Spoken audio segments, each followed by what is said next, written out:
आता आपण चित्रकूट येथून गुप्त गोदावरीच्या दर्शनासाठी निघालेलो आहोत गुप्त गोदावरीकडे. आणि साधारणतः अर्ध्या तासामध्ये गुप्त गोदावरी या ठिकाणी पाहण्यासारखं ठिकाण आहे, तिथे आपण जाणार आहोत चित्रकूट शहरापासून. आता आपण बाहेर निघालेलो आहोत. आता आपण पोहोचलेलो आहोत गुप्त गोदावरीची. सकाळी सकाळी आपण दर्शन म्हणजे कुंभमेळ्याच्या वेळी भरपूर अशी गर्दी होती, मात्र आता अत्यंत कमी गर्दीमध्ये या ठिकाणी गुप्त गोदावरीचं दर्शन आपण होणार आहे. गुप्त गोदावरीच्या दर्शनासाठी आता या ठिकाणी निघालेलो आहोत.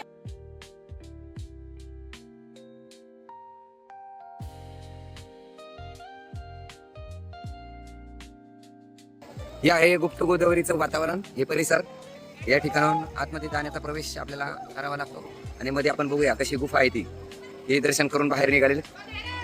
गुप्त गोदावरीचं एंट्रन्स मध्ये घुसायचा दरवाजा आता थोड्या अंतरावर राहिला, आपण बघू शकता. थोडीशी हा परिसरचं वातावरण.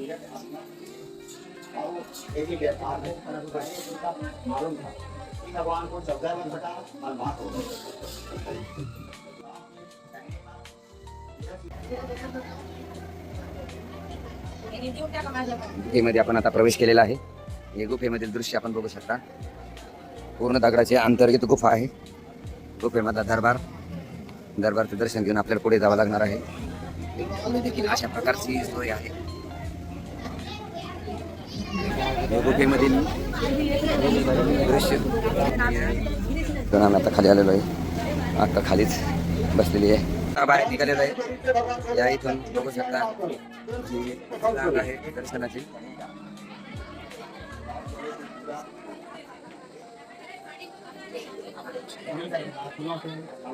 आता आपण गोदावरीच्या मुख्यपथमध्ये प्रवेश करतोय.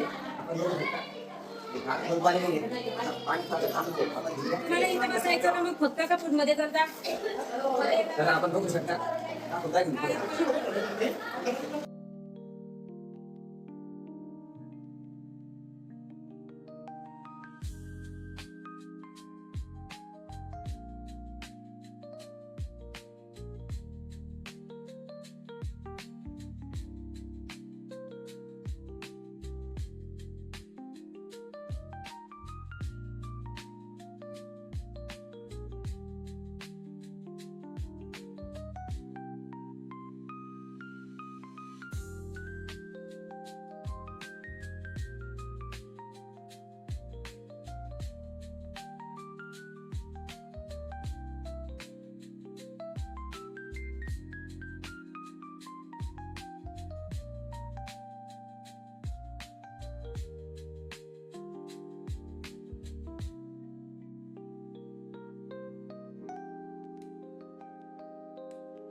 आता आपण गुप्त गोदावरी पासून सती अनुसया मंदिराकडे जात आहोत.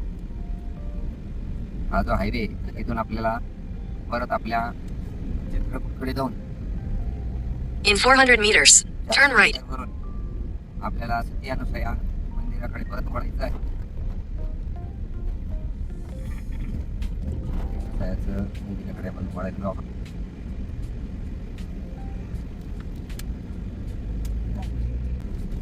सती अनुसया मंदिराकडे जातानाचा हा रस्ता दाट जंगलामधून जातो. आपण बघू शकता वळणदार रस्ता. रस्त्यावर काही जनावर बसलेले माकडं आहेत आजूबाजूला. वळणदार रस्त्यातून आपण मार्ग काढत आपली गाडी चाललेली आहे सती अनुसया मंदिराकडे. थोड्याच वेळात आपण सती अनुसया येथील मंदिराजवळ पोहोचत आहोत. शेजारी अशी नदीमध्ये अंघोळ करताना काही जण. आणि आता जवळच मंदिर आलेलं आहे. हे आलेलं आहे माता सती अनुसया मंदिर यांचं आलेलं आहे. मंदिर समोरून अत्यंत विलोभनीय दिसत आहे. मंदिराची चाक बाजू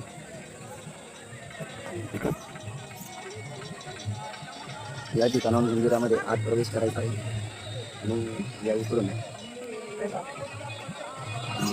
दर्शनातून बाहेर येतो आपण. एवढं मोठं मंदिर आहे.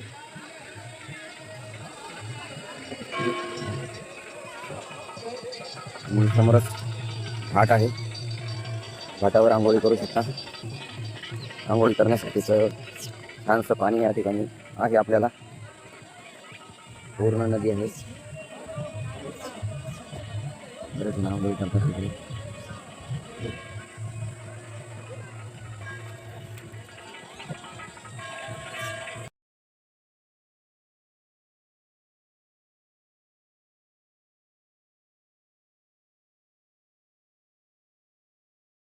आता आपण सत्य या मंदिराच्या समोर या नदीमध्ये आंघोळ करणार आहोत.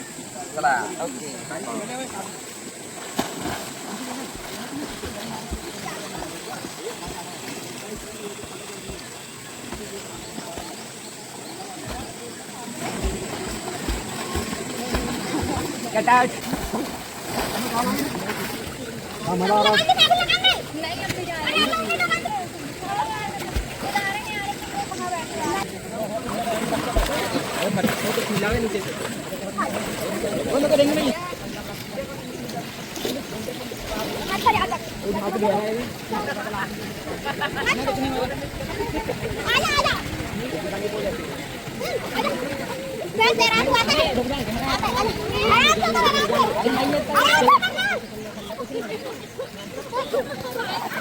आगे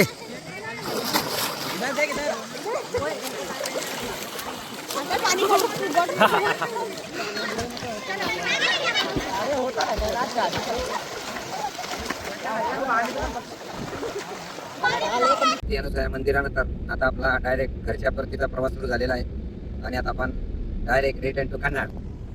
डायरेक्ट इथून आता डायरेक्ट कन्नड. बूम.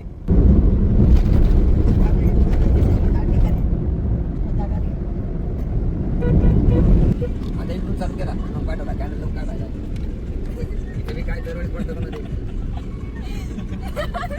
आपण परतीच्या प्रवासामध्ये नागपूरच्या अलीकडे कर्मझेडी जे जंगल आहे नॅशनल पार्क त्या पार्कच्या डोंगरातून आपली गाडी जात आहे. जंगलातून जात आहे. घनदाट जंगल आहे. आजूबाजूला पूर्ण कंपाऊंड केलेलं आहे प्राणी रस्त्यावर येऊ नये म्हणून. अशा रस्त्यातून आपण जात आहोत. लवकरच आपलं नागपूर आपल्याजवळ येणार आहे.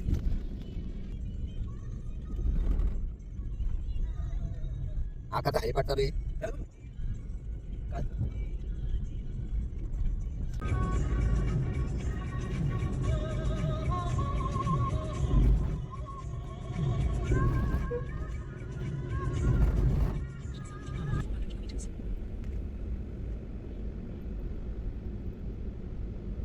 मित्र पेट्रोलच्या तुटवड्यामुळे आम्ही कसेबसे 3:30 वाजता संभाजीनगरमध्ये उतरत आहोत आणि आता रात्री संभाजीनगरच्या घरी मुक्कामी करून सकाळी कन्नडकडे निघण्याचा निर्णय घेत आहोत. आणि यांना भेळ खाताना पकडलेला आहे. चोरून चोरून भेळ खात होते. आजचा आपला प्रवासाचा हा शेवटचा दिवस. भेटूया नवीन एखाद्या पुढील प्रवासासाठी. धन्यवाद.